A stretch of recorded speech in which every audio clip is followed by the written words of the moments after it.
Hello everybody, in this video what we're going to do is do a sample problem on calculating endurance strength for different material. So this is going to be from the Robert Mott book. So the learning objective are to recall and describe the endurance strength calculation, and then we'll basically design a shaft using the endurance strength. So the endurance strength itself comes from the Sn prime, which is the effective endurance strength under the given condition. It's going to be the product of Sn, Cm, Cst, Cr and Cs. Sn is kind of like the standardized endurance strength for the given ultimate strength and the machining condition. Cm, Cst, Cr and Cs are going to be correction factors. So if you have any more questions on these, I'm hoping you should be able to describe these. If not, I'll refer you back to the video on endurance strength calculation. So what you're basically going to do is use the endurance strength to calculate or basically design the shaft shown below. So I'll give you a minute to read this. So effectively what is happening is we have a shaft that is made up of 1137 cold drawn steel. We're looking for a design factor of 3, and then basically the shaft is supported using bearings here and here. So and then what we want to do is we apply a SI force of 5.4 kilonewtons in the middle, and then we want to design this diameter and then figure out what can be the maximum value of this value A. So let's see what actually happens when you have a shaft in rotation. So imagine I have a shaft like this, and then if I didn't rotate this and then I applied a force in the middle like so, what will happen is this will want to bend like this. So I'm going to have a compressive force at the top.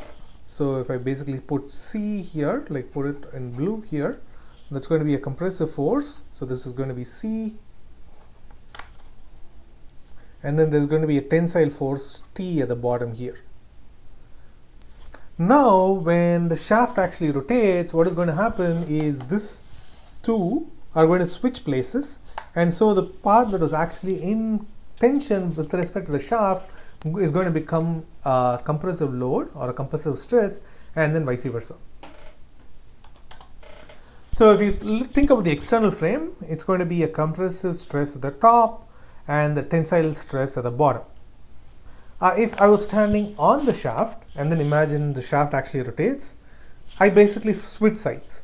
So even though to the external observer the top is basically compressive, the bottom is tensile, if I'm sitting on the shaft, the region I'm actually sitting on basically would switch places. So basically I'm going from here to the bottom over here. So when I do that, I basically experience a reverse load. So basically my tension becomes compression, and if I started in compression, I'll get a tensile force. So as far as I'm concerned, my load itself is actually changing. And so since we are for the strength, we are basically considering the relative frame of the shaft, the shaft ends up in a repeated and reverse loading. So this because the stress changes from plus whatever stress, so if this was say 100 Pascal, it changes from compressive, which is a minus 100 Pascal, to a tensile plus 100 Pascal, we are going to end up with a repeated and reverse loading.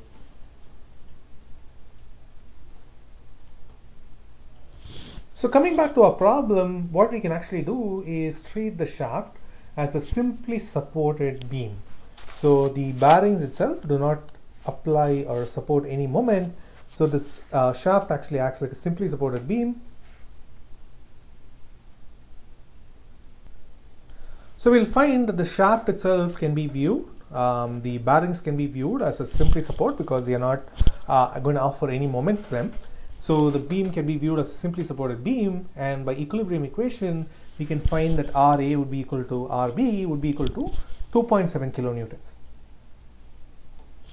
So we can basically use this information to quickly construct a shear force and bending moment diagram. So recall that anytime you pass an upward force from left to right, your shear would increase in magnitude by the same value. Again, this is using the like a book convention.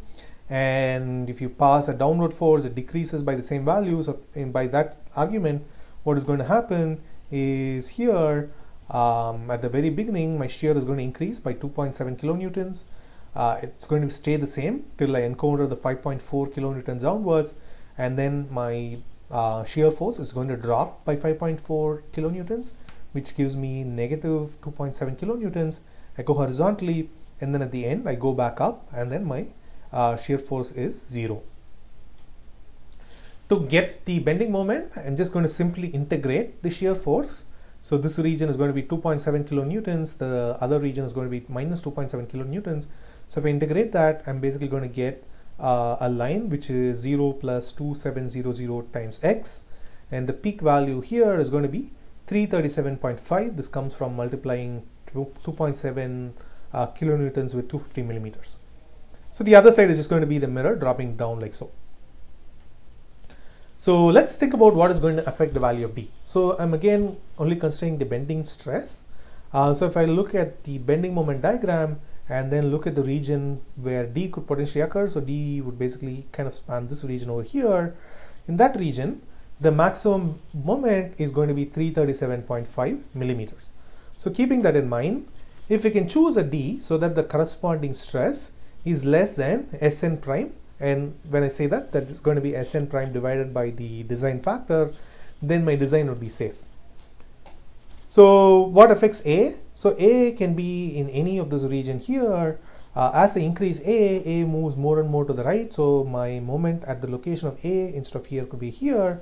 Then my moment can be given by 2700 times A. And then what do I need to do is also account for the stress concentration at A, because that's where the diameter changes.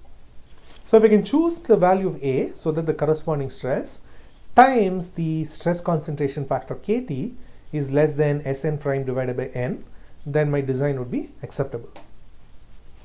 So recall how we would calculate the value of Sn prime. So given the D, what will actually happen is you can basically get the value of Sn, Cm, Cst, Cr. Now problem mainly occurs in the calculation of Cs. So Cs is the size factor, so it requires the diameter of the beam at that location. But if you recall from the previous step, we basically said once we get the value of Sn prime, we can use that to calculate the value of D. So it basically becomes a chicken and egg problem. So the way we solve it is we're going to choose or do this iteratively. So we're going to choose some diameter, something which is kind of like the lower end or the higher end, and then we'll use that diameter to calculate the Sn prime, use that Sn prime to calculate the diameter, and then recalculate the Sn prime for the new actual diameter, and repeat the process until an acceptable design is made. So let's look at the endurance strength calculation here. So the material was AISI 1137 steel. So if you look at the back, you'll get the ultimate strength to be 676 megapascal. So we look up figure 5.8 in both versions of the book. So this is the endurance strength versus the tensile ultimate strength. And then we can calculate, oops. So then if you do this, this is the figure that we get. The system is going to be cold machine, so that will be here. 675 is going to be over here. We pull to the right, and then we get the endurance strength of 250 megapascal. Let's now look at the other factors. So recall that the material factor is going to be corresponding to the material value. So this we're going to assume it's going to be a wrought steel because nothing else is given. So we get Cm is 1. Go to the stress type because it's going to be reversed and bending. My stress type factor is going to be 1. Let's look at the reliability. So reliability, the reported factor corresponds to 50% failure. So looking at table 5.2, since we needed 99% reliability, we're going to choose a corresponding CR of 0.81. So the size correction factor comes from figure 5.9. So if you look at that, this is going to be that figure. So we're basically going to choose a 20 millimeter diameter, and then we are going to use that size factor and then redo our calculation at the end. So if we do that using the diameter of 20 millimeters, that's going to be here. Our CS comes to be here, which comes to 0.9. So putting it all together, we basically calculate Sn prime is going to be 250 times 1 times 1 times 0.81 times 0.9, which basically gives us 182.5 0.25 megapascal as the Sn prime. So the way we would calculate D is at D, my amplitude is going to be m divided by s, my m is going to be 337.5, and my s, the formula comes to be pi by 32 times d to the cube. So using that, we want to ensure that the sigma A is less than equal to Sn prime divided by n, and our safety factor n is 3, which basically gives me D is 38.27 10 to the minus 3 meters, or I'm going to choose D to be 40 millimeters. So we are going to double check with the new value of CS. So if you go back to the figure for diameter of 40 millimeters, my CS is 0.8. Calculate the new Sn prime, that comes to 162 megapascal, and then when we check that, we notice that the design is actually still acceptable. So now let's look for the calculation of A. The nominal, because there is going to be a stress concentration, we're going to look at the amplitude, the nominal value of the amplitude, which is given by m over s. For here, the s, we're going to take the diameter corresponding to 20 millimeters. So my moment is 2700 times A, and the s is pi by 32 times 20 10 to the minus 3 the whole cube. So my nominal value of the stress at A comes to 3.4377 A gigapascal. We need to ensure KT times sigma A nominal is less than Sn prime divided by n. So now let's look at how to calculate the value of KT. So for KT, we look at the stress concentration corresponding to bending, and then this requires the D, capital D over small d, as well as the fillet radius divided by d. So for capital D over d, which is basically 40 over 2, that gives us a value of 2. So we're going to use this curve. For the fillet, since the maximum fillet can be 2 millimeters, and the larger my fillet is, the better my design, I'm going to choose a fillet of 2 millimeters. If I do that, my R over D comes to 0.1. So that's going to be here, go to the left, that gives me a KT of 1.8. So you're going to go back, substitute that into the previous slide. So when we do that, KT is 1.8. So 1.8 times 3.4377 10 to the 9 times A should be less than 1.82.25 10 to the 6 divided by 3, which gives me A is less than 9.813 millimeters. So I'm going to choose A to be either 9, which is the second preferred number, or I will choose A equal to 8, which is a better design. So in summary, what we basically were able to do is solve this example problem. So we identified how the bending actually affects our design process, and then we needed to actually calculate the endurance strength corresponding to the final diameter, and then we actually chose the value of A that will ensure that the design is within the acceptable range.